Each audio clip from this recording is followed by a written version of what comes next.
दोस्तों नमस्कार। आप देख रहे हैं पंचायत टुडे न्यूज। मैं हूं अशोक भगत।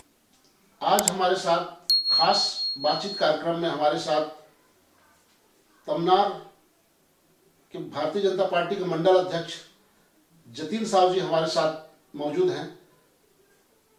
मैं उनसे चाहूंगा कि उनके स्वयं के परिचय को थोड़ा सा बताएंगे हमारे दर्शकों को। नमस्कार, बहुत बहुत धन्यवाद। आप सबसे पहली बात तो मैं बधाई दूं कि आप हमेशा क्षेत्र की जो परिस्थितियां हैं, जो समस्याएं हैं जनता की, उनको बहुत अच्छे तरीके से उठाते रहते हैं। इसके लिए आपको बहुत बहुत धन्यवाद। और आप धन्यवाद जतिन जी। मैं जतिन साहब मेरा नाम, ग्राम कसडोल तमनार से हूँ मैं, और मेरी शैक्षणिक योग्यता बीएससी गणित से मैं किया हूँ। और मैं हमारे इस क्षेत्र में पहले उप सरपंच के रूप में चुना गया, फिर 2 बार जनपद सदस्य के रूप में जनप्रतिनिधित्व करने का मौका मिला। साथ ही साथ पार्टी में मैं युवा मोर्चा के महामंत्री से लेकर के युवा मोर्चा अध्यक्ष और आज वर्तमान में भारतीय जनता पार्टी के मंडल अध्यक्ष की जिम्मेदारी पार्टी ने मुझे दी है। आपकी राजनीतिक पृष्ठभूमि के बारे में थोड़ा सा हमारे दर्शकों को खुल के बताएंगे ताकि वो लोग जान सकें। शुरू से मैं तो एबीवीपी से ही अखिल भारतीय विद्यार्थी परिषद से जुड़ा रहा।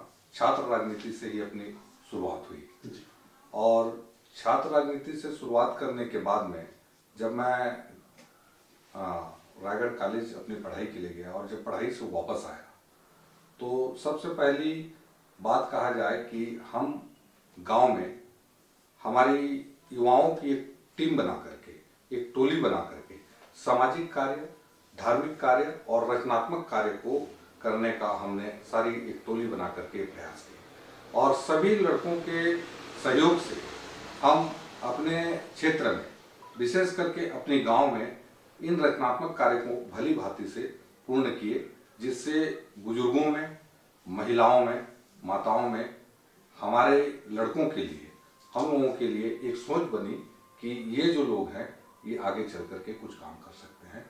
ये ऐसा उन लोगों का सोच बना। जतिन जी, थोड़ा सा राजनीतिक अनुभव के बारे में भी हमारे दर्शकों को साझा करेंगे ताकि उनको जानना बेहतर होगा, क्योंकि आपके राजनीतिक अनुभव के बारे में हम विस्तार से जानना चाहते हैं।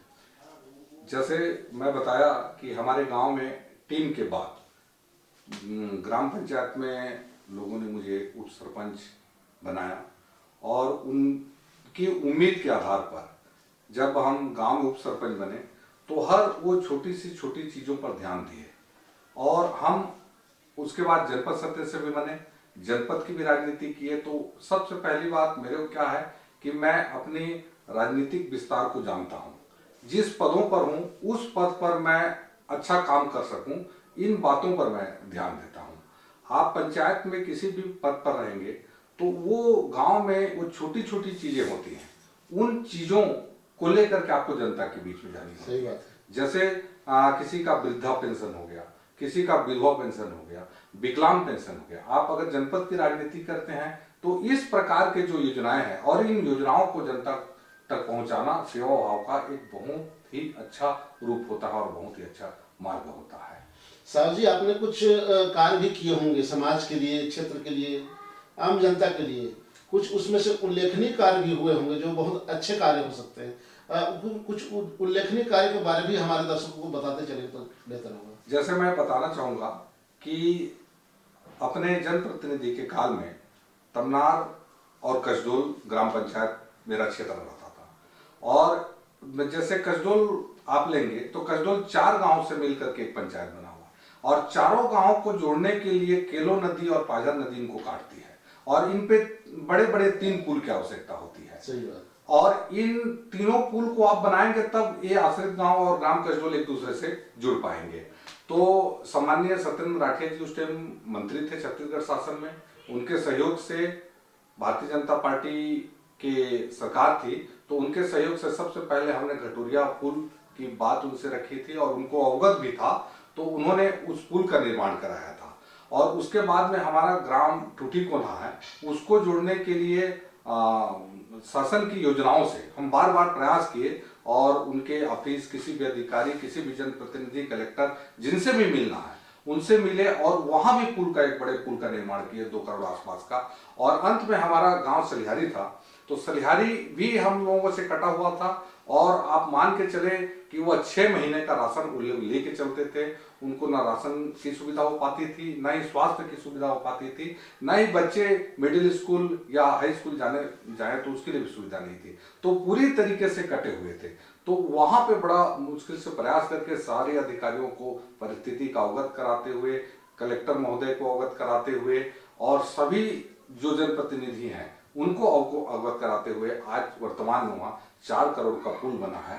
तो ये वहाँ की क्षेत्र के लोगों की समस्या का बहुत हद तक समाधान हुआ है, ऐसा मानते हैं। क्या कहते हैं, 15 साल प्रदेश में आप लोग की सरकार थी, आप लोगों ने भारतीय जनता पार्टी के शासनकाल में क्या क्या कुछ कार्य कराए हैं, थोड़ा सा देखिए, 15 साल की शासन हमारी भारतीय जनता पार्टी की माननीय मुख्यमंत्री रमन सिंह जी के कार्यकाल में, और हमारे इस क्षेत्र को सम्मानित सत्यानंद राठिया का, सुनीति राठिया जी का, राठिया दंपत्ति का एक अच्छा नेतृत्व मिला था।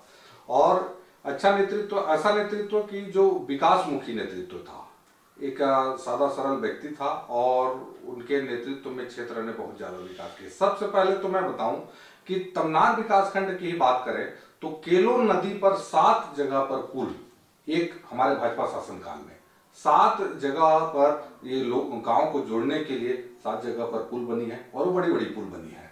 और उसके साथ ही साथ आप देखें तो चाहे डारामा हो, चाहे आपका हिंजर टाप हो, चाहे टांगर घाट हो, चाहे नुंधरा हो, पूरे तमनार विकासखंड के चारों तरफ रोड का जाल बिछा। और उसके बाद शिक्षा की जैसे बात करेंगे तो ऐसा कोई भी ग्राम पंचायत या एक कई ग्राम पंचायतों को मिला करके एक एरिया जहाँ पे मिडिल स्कूल की मांग हो, हाई स्कूल की मांग हो, हायर सेकेंडरी की मांग हो, वो कई हायर सेकेंडरी, मिडिल स्कूल और स्कूल खोले भारतीय जनता पार्टी के शासनकाल में ये क्षेत्र को मिला। उसके साथ साथ आप स्वास्थ्य की जैसे बात लेंगे तो इसमें प्राथमिक स्वास्थ्य केंद्र हो गया, उप स्वास्थ्य केंद्र हो गया, ये भी भारतीय जनता पार्टी के शासनकाल में हमारे क्षेत्र। पिछले दिनों जो है कांग्रेस के कुछ लोगों के द्वारा आरोप लगाया जाता था कि माननीय सत्यानंद राठिया, सुनीति राठिया जो है, इनके कार्यकाल में जो हिंजर में जो नाला है, हिंजर नाला में पुल नहीं बनवा सके, ऐसा उनका कहना था। इसलिए जो है कांग्रेस के लोग जो है हिंजर नाला को पुल बंधवा करके अपना वाहवाही उठा रहे। इस पर क्या कहना चाहेंगे आप? नहीं, देखिए इसमें क्या है कि कोई भी जनप्रतिनिधि हो तो जनप्रतिनिधि विधायक के रूप में चुन के आया है, उसका तो उद्देश्य और काम है कि वो विकास कार्य जनता के लिए कराएंगे, बहुत जरूरी है ना। जैसे उसी चीज को आप देखें तो भारतीय जनता पार्टी के कार्यकाल में पूरा लेलुंगा तक रोड बनी थी, उसको उन्नयन कराना था, उसको आगे कराना था, इसको कांग्रेस की सरकार ने नहीं करा पाई। हाँ, एक हिंजर टाप की जो पुल बनी है, आज भी जाएंगे तो वह पुल दोनों तरफ से अप्रोच में अधूरा है। और ये मेरे को याद है कि सुनीति राठिया जी जब संसदीय सचिव थे तो उनके अंतिम बजट में यह कार्य सम्मिलित था। भारतीय जनता पार्टी का भी नजर था कि इन चीजों पर फोकस किया जाए। तो भारतीय जनता पार्टी का 7 पुल को देख लीजिए और 1 पुल को, तो इसमें राजनीति ना करके हमें ऐसा सोचना चाहिए कि हमने लोगों को के लिए काम करने का कुछ मौका मिला और हम बेहतर काम कर सकें, ऐसा जनप्रतिनिधि का सोच होना चाहिए। क्या मानते हैं ना कि उस समय सुनीति राठिया के कार्यकाल में ना ही वहां के बजट में कुछ जुड़ पाया, ना ही वर्तमान जो अभी बजट सत्र में चक्रधर सिंह सिद्धार्थ उसको बजट में जुड़वा पाए। इसको किस नजरिए से देखते हैं आप? क्या लेलुंगा या तमनार क्षेत्र को जो जोड़ने वाली प्रमुख मार्ग है उस पे सड़क बनना चाहिए या नहीं बनना चाहिए? देखिए, सड़क विकास का एक प्रमुख जरिया होता है। ये आप राजनीतिक विश्लेषक देखें, चाहे आर्थिक विश्लेषक देखें या सामाजिक विश्लेषक देखें, तो सबका कहना यह होता है कि जहां सड़क पहुंचती है वहां पे विकास पहुंचता है और वहां पे जागरूकता पहुंचती है। आज एक हिसाब से देखा जाए तो लेलुंगा, मिलूपारा, तमनार और बड़गांव, बरलिया का जो मार्ग है, ये आने वाले समय में लेलुंगा विधानसभा की एक रीढ़ की हड्डी है। ये रोड बननी ही चाहिए और किसी भी स्थिति में बननी चाहिए। ये जनप्रतिनिधि की जरूरत ही नहीं, उनकी ये उद्देश्य होनी चाहिए। हमारे क्षेत्र की जनता के लिए उन्हें ये प्रयास करने चाहिए और ये होना चाहिए। बहुत जरूरी। जतिन साहब जी, आपसे मैं जानना चाहूंगा कि आपके द्वारा किए गए कुछ खास जो प्रयास हैं उसके संबंध में थोड़ा सा बताएंगे। आपने कहां से कहां तक सड़क मार्ग की है, फिर कहां के लिए बिजली सड़क पानी के लिए आपने लड़ाई लड़ी है, थोड़ा सा हमारे दर्शकों को बताएंगे। जैसे देखिए, जैसे बिजली की बात है कही, तो बिजली की बात है तो जब हम जनप्रतिनिधि थे तो हमारे ही इसी गांव में सिर्फ 2 मोहल्ले में ही बिजली थी। यहाँ तक कि हमने बिजली के लिए उस टाइम प्रयास किया तो काशीनगर का मोहल्ला हो, कोदेडी पाटल नगर का मोहल्ला हो, सराईडीपा जय गुरुदेव मोहल्ला हो, ठूठी कोना हो, राठरोट हो, गोरका मुड़ा हो, चाहे घटोरिया डीपा हो, ऐसे ऐसे जगहों पे बिजली की निहायत जरूरत थी वहां के लोगों के लिए। और वहां पे हम सब के प्रयास से शासन के विभिन्न योजनाओं को लेकर के वहां तक गए और वहां आज बिजली लगी हुई है। ये हम लोगों के लिए एक सौभाग्य की बात है कि हम जनता के लिए काम कर पाए। दूसरा जो मेरा प्रयास है, मैं शुरू से इस प्रयास में लगा रहा, आज भी प्रयास में लगा हूं कि तमनार से लेकर के बड़गांव बरलिया होते हुए रायगढ़ का मार्ग हो जाए। अमित कटारिया जी कलेक्टर थे उस टाइम वर्तमान, तो उनके समक्ष मैंने बात को रखा था और अमित कटारिया जी इस बात को एकदम संजीदगी से समझते हुए 2 बार इस राममार्ग में दौरा भी किए थे और दौरा करने के पश्चात संयोग बस उनका ट्रांसफर हो गया। लेकिन उसके बाद कोई भी ऐसे कलेक्टर नहीं रहे, मुकेश बंसल जी, अलरमल मंगाई डी जी, सम्मी आब्दी जी, कोई भी ऐसा कलेक्टर नहीं रहे जिनसे के लिए मैं इस रोड के लिए ना मिला हूं। कोई ऐसा विधायक या कोई ऐसा सांसद, यहाँ तक कि मुख्यमंत्री तक भी इस रास्ते के लिए गया। और सबसे बड़ा प्रयास इसमें यह था कि जब हमको किसी भी तरीके से ये रास्ता नहीं मिल पा रहे थे, लोगों को समझाना था कि ये पायडगरी नहीं, एक सड़क बन सकती है। तो इसके लिए हमने क्या किया कि भैंसगढ़ी, बड़गांव, सलियारी, राठौड़, कांटा एरिया के लोगों के लिए उनको खुद फावड़ा, उनको हम जागृत किए और उनको जागरूक किए और उसके बाद वो फावड़ा लेकर के सोमे आए और उनके लिए हम भोजन बनाते थे और भोजन बना करके जंगल में भोजन बनाते थे। और बरसात के बाद वो फावड़ा कुदाली लेकर के इस रास्ते का हमने उसी टाइम शुरुआत किया था। धीरे धीरे ये रास्ता के रूप में अमित कटारिया रहे वो सन 11-12 की बात है। 11-12 के बाद जो है इधर लगभग 10-11 साल गुजर गए, उसके बाद आप लोग कैसे नहीं बनवा पाए इस मार्ग को? क्या कठिनाई आ रही इसमें? बिल्कुल सही कहा। जैसे सबसे पहले तो उसमें कठिनाई ये था कि अपना भैंसगढ़ी से राठौड़ का बीच था, वो क्या है, रिजर्व फॉरेस्ट का लैंड है और रिजर्व फॉरेस्ट के लैंड में कोई भी व्यक्ति कोई भी कार्य नहीं कर सकता है। तो उसके लिए सबसे पहले हमने 13-14 में एक भू अधिकार पट्टा योजना आई रमन सिंह जी की, जिसके सामुदायिक वन अधिकार का पट्टा रहता था, वो हमने स्वीकृत कराया। उसके बाद उसमें भैंसगढ़ी से 700 मीटर मुरुम का कार्य, फिर राठौड़ तरफ से 700 मीटर मुरुम का कार्य और उसके बीच में करीब 5 पुलिया थी। तो 2 पुलिया जन संसाधन के विभाग के माध्यम से स्वीकृत कराए और एक परियोजना मद से स्वीकृत कराए और 2 अन्य मद से स्वीकृत करा के वो 5 पुलिया हमने कंप्लीट किया। और उसके बाद थोड़े थोड़े काम करके मुकेश बंसल जी जब कलेक्टर थे, सुनीति राठे जी के कार्यकाल में 37 लाख का एक मिट्टी मुरुम का भी रोड पास हुआ। तो ऐसा करके धीरे धीरे बढ़ाते गए और जब ये आना था उस टाइम सरकार परिवर्तन हुई छत्तीसगढ़ में और विधायक भी परिवर्तन हुए। क्योंकि मैं आपको बताना चाहूंगी कि इस मार्ग से वर्तमान हमारे मुख्यमंत्री भूपेश बघेल जी पैदल यात्रा करके गए हैं और उन्होंने लोगों को ये स्पष्ट बताया कि हमारी सरकार बनने पर हम तुरंत इस सड़क का निर्माण करेंगे। लेकिन आज 4.5 साल पार हो गए, अब 5वां अब कार्यकाल जाने वाली है, लेकिन अभी तक रोड हम लोगों को नहीं मिल पाई। हम आज भी प्रयासरत हैं, विकास कार्य के लिए राजनीति नहीं करेंगे। अगर कांग्रेस के हमारे मित्रगण भी इसको बनवाते हैं, हम उनका स्वागत करेंगे और अगर वो नहीं बनवा पाते हैं, हमारी सरकार आएगी, हम जरूर बनाएंगे इसको। जतिन जी, आपसे मैं जानना चाहूंगा, क्योंकि तमाम आरोप प्रत्यारोप के बीच अभी वर्तमान में आने वाले जो विधानसभा चुनाव है 2023 में, उसमें उसको लेकर के क्या कुछ तैयारियां हैं, क्या कुछ रणनीति बनाए आप लोग क्षेत्र के विकास के मुद्दों के संबंध में, क्षेत्र के विकास के लिए क्या कुछ सपने संजोए, थोड़ा शेयर करेंगे? इसमें ठीक बोल रहे हैं आप, कुछ रणनीतियां तो हमारी बनी हुई है और पार्टी में कैसे हम लोग विधायक जिताएं, ये सब हमारे पार्टी के कार्यकर्ता, वरिष्ठ कार्यकर्ता, हमारे जिले प्रदेश के पदाधिकारी सब मिल करके हमेशा चिंतन रहा है और इस चिंतन करके हम लोग आगे भी बढ़ रहे हैं।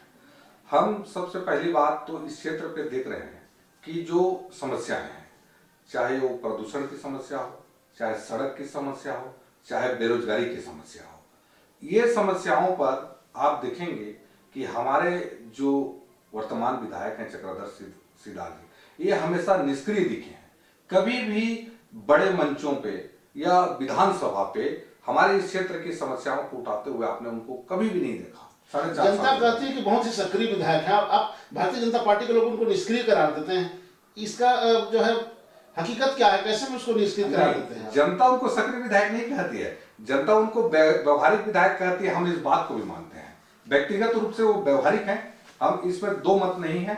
लेकिन क्षेत्र की जनता को विकास चाहिए, एक सक्रिय नेता चाहिए, एक ऐसा नेतृत्व चाहिए जो उनकी समस्याओं को हर मंच पे एकदम जोर शोर के साथ में उठाए। तो ये जनता आज इस चीज को कमी महसूस कर रही है। आप देख लीजिए, बेरोजगारी की बात हो, हमारे इस क्षेत्र में इतने प्लांट हैं, इतने निजी उद्योग हैं, कहीं पे भी हुंकार करके या जोर से मतलब युवाओं के लिए उन्होंने कभी प्रयास नहीं किया। जरूरी नहीं है कि सब विधायक जो है हुंकार भरे और चिल्ला करके जनता के बीच आए, ऐसा तो जरूरी नहीं है। बिल्कुल ही शांत स्वभाव के विधायक चक्रधर सिंह सिदार माने जाते हैं। विकास को लेकर के बहुत ही जो है अच्छा फोकस रहता है उनका। आपके परिसीमन के क्षेत्र, तमनार के क्षेत्र, लेलुआ के क्षेत्र, तमाम जो क्षेत्र हैं वहाँ बहुत ही सघन दौरा कर रहे हैं, बहुत ही ज्यादा विकास को ध्यान दिया जा रहा है। इस पर क्या कहेंगे आप? नहीं, मैं मान रहा हूँ कि बात जोर से नहीं होनी चाहिए, लेकिन ये भी जरूरी है कि बात में जोर होनी चाहिए, गंभीरता होनी चाहिए, गंभीरता होनी चाहिए, बहुत सुंदर, है ना। तो हमारे जो विधायक हैं, आप देखिए कि भारतीय जनता पार्टी के शासनकाल में जहां जहां पे हाई स्कूल खोला गया है, वहां पे आज तक वो भवन नहीं बना सके। भारतीय जनता पार्टी कार्यकाल में जहां जहां हायर सेकेंडरी खोला गया है, वहां पर भवन नहीं बना सके। कई जगहों पे पुल और सड़क की विशेष जरूरत है, उन जगहों पर मैं अभी जिस सड़क की बात किया, तो देखिए प्रयास और परिणाम ये दोनों चीज होती हैं। तो आप भले कितना प्रयास करते रहे, हम कितना भी प्रयास करते रहे, लेकिन जनता परिणाम चाहती है। ये परिणाम होनी चाहिए और सामने में रिजल्ट के रूप में कुछ दिखना चाहिए। ऐसा करके हम जनता के बीच में आज देखिए, सरकार की जैसे बात करें तो माननीय यशस्वी प्रधानमंत्री नरेंद्र मोदी जी ने जो गरीबों का सपना देखा था एक पक्के मकान के रूप में, हमारे भूपेश बघेल की सरकार ने उसको रोकने का प्रयास किया है। हम इसको गांव-गांव और जनता के बीच में जा रहे हैं और उनको समझा रहे हैं कि भारतीय जनता पार्टी के शासनकाल में कितने जल्दी और जोर से ये मकान बन रही थी, आज किस तरीके से वो बंद हो गई है। आप लोगों ने चक्का जाम किया, हड़ताल किया, विधानसभा घेराव किए, रायपुर में महारैली हुआ, उससे क्या कुछ फर्क पड़ा है भूपेश बघेल सरकार? देखिए, अभी एक अशोक जी, आप पत्रकार हैं, आपको भी मालूम होगा, और हम भी एक पार्टी कार्यकर्ता के रूप में लोगों से मिलते हैं और जनता से जाते हैं, तो बहुत से ऐसे लोग हमने देखे हैं जो जिनका छोटा एरिया में था, वो लोग रहते थे, उनकी मकान स्वीकृत हो गई, तो उन्होंने उस मकान को तोड़ करके पहला किस्त मिला है तो प्लिंथ तक बना करके वो तिरपाल लगा करके उसमें है, कौन डोर लेवल तक लगा करके तिरपाल लगा करके उसमें, ऐसे ऐसे लोग भी हैं। और इस प्रकार के लोगों की समस्याओं को ना समझते हुए छत्तीसगढ़ शासन ने, हमारे मुख्यमंत्री जी ने इसको अब राजनीति कहा जाए या क्या कहा जाए, वो उनकी जाने ऊपर की बात है, लेकिन हम इतना जानते हैं कि ये गरीब जनता के साथ में ये गलत हुआ। साहब जी, कांग्रेस की सरकार है छत्तीसगढ़ में, और उन्होंने जिस टाइप से नरवा गरवा घुरवा बारी, छत्तीसगढ़ के चार चिन्हारी, ये जो स्लोगन दिया है, इसको आप किस नजरिए से देखते हैं? इससे क्षेत्र की जो किसान हैं या क्षेत्र के जो गोबर बेचने वाले किसान हैं या फिर क्षेत्र के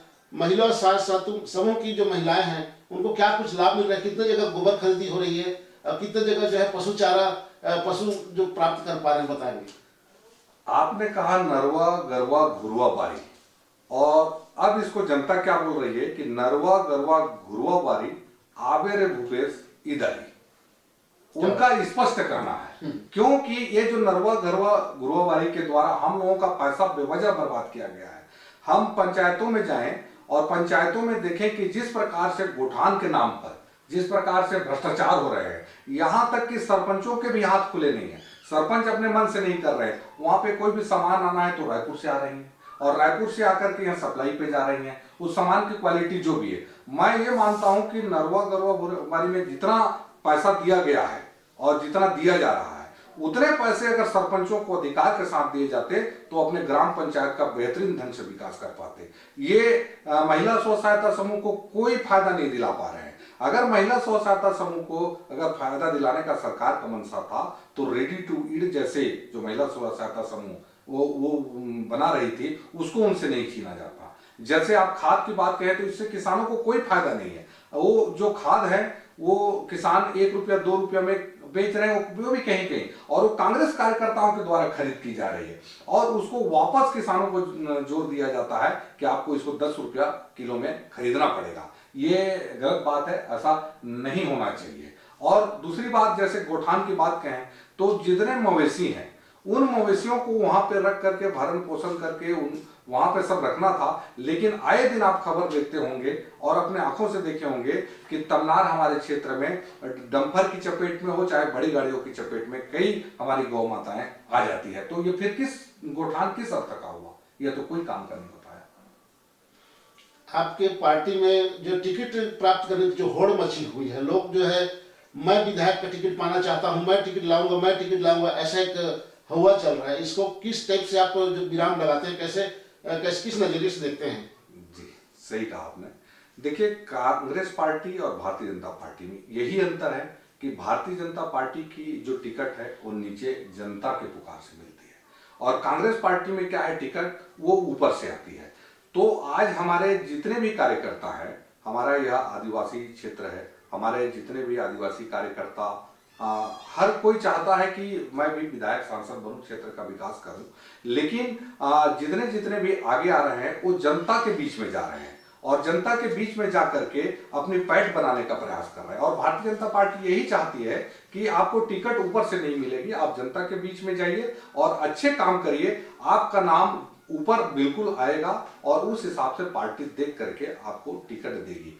और हमारा तो हम भारतीय जनता पार्टी के कार्यकर्ता होने के नाते, मंडल अध्यक्ष होने के नाते हम ये कहते हैं, पार्टी टिकट देना पार्टी का काम है और जब टिकट लेकर के हमारे बीच का कोई व्यक्ति आएगा तो कार्यकर्ताओं से अपील करके, जनता से अपील करके उनको जिताना वो हमारा काम रहेगा, पार्टी का काम रहेगा। जतिन जी, आपसे जानना चाहूंगा, चूंकि तमनार क्षेत्र एक औद्योगिक क्षेत्र है, औद्योगिकरण के विकास और विस्तार को लेकर के हमेशा यहाँ पर्यावरणीय जन सुनवाई होती है।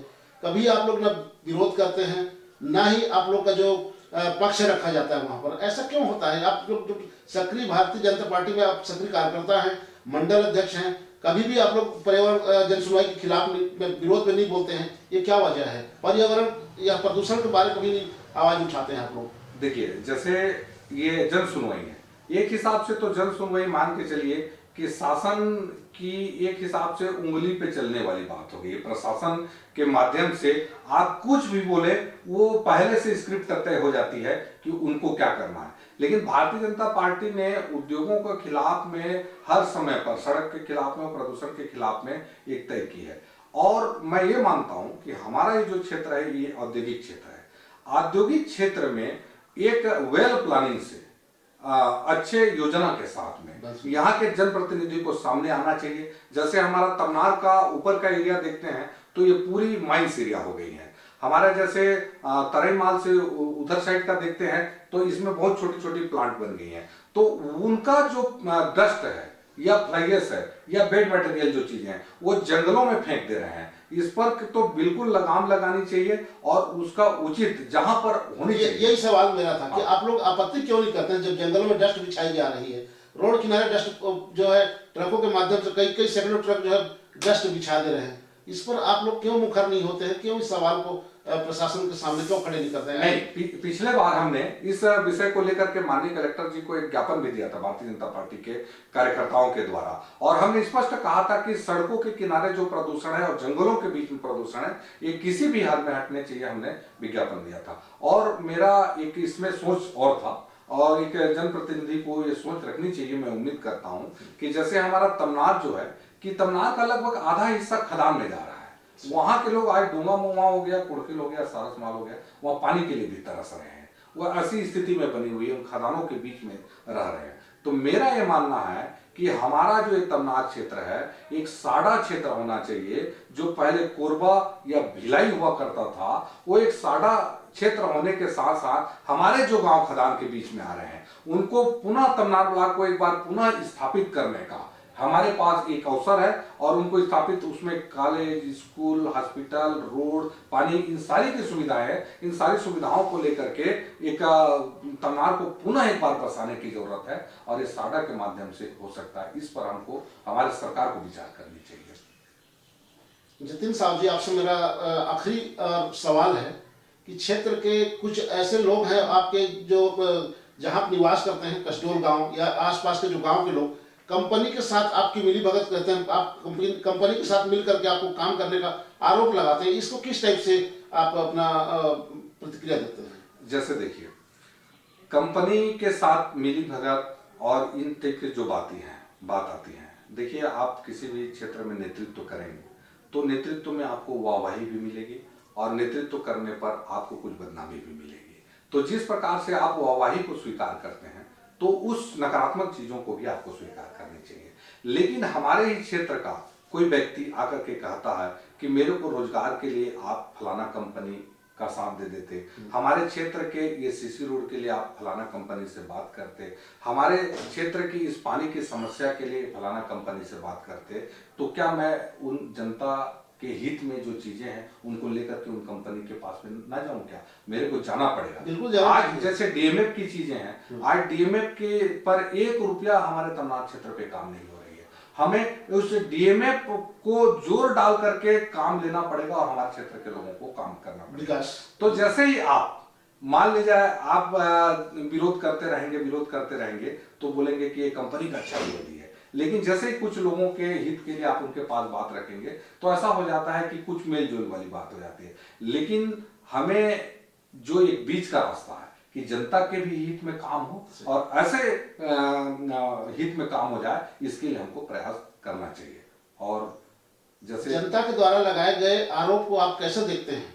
जनता, देखिए अब जनता इसमें कई चीजें ऐसे हो सकती हैं कि उसमें जो जनता है, आप जो प्योर जनता होती है, जिनको निष्पक्ष होते हैं, किसी भी पक्ष से उनको लेना देना नहीं होता है, वो उनका तो कमाना खाना है और 5 साल जब समय आता है तो अपना मत का अधिकार करते हैं। लेकिन उन्हीं के बीच में ऐसे होते हैं कि कोई भारतीय जनता पार्टी कार्यकर्ता होते हैं और कोई कांग्रेस के कार्यकर्ता होते हैं। तो जैसे कांग्रेस का कार्यकर्ता है तो कांग्रेस का कार्यकर्ता क्या है, मेरे ऊपर लांछन लगाएगा, है ना। जैसे उन्होंने कोई कांग्रेस का कार्यकर्ता पिछले कार्यकाल में कोई क्षेत्र को लोगों के साथ में कोई वादा किया हो और वो 5 साल तक वो वादा पूरा नहीं कर पाया हो कि हम आपके फलाना काम कर देंगे, ये काम कर देंगे और इस प्रकार के कार्य कर देंगे, तो उस चीजों को तो उसको दबाना होगा। तो आप थे जतिन साहब जी, मंडल अध्यक्ष भारतीय जनता पार्टी तमनार से। आप जतिन जी, हमारे लिए पंचायत टुडे न्यूज में आपने बहुत बहुमूल्य समय को निकाल करके हमारे लिए आज हमारे इस स्टूडियो में मौजूद रहे, उसके लिए आपको बहुत बहुत धन्यवाद। नमस्कार।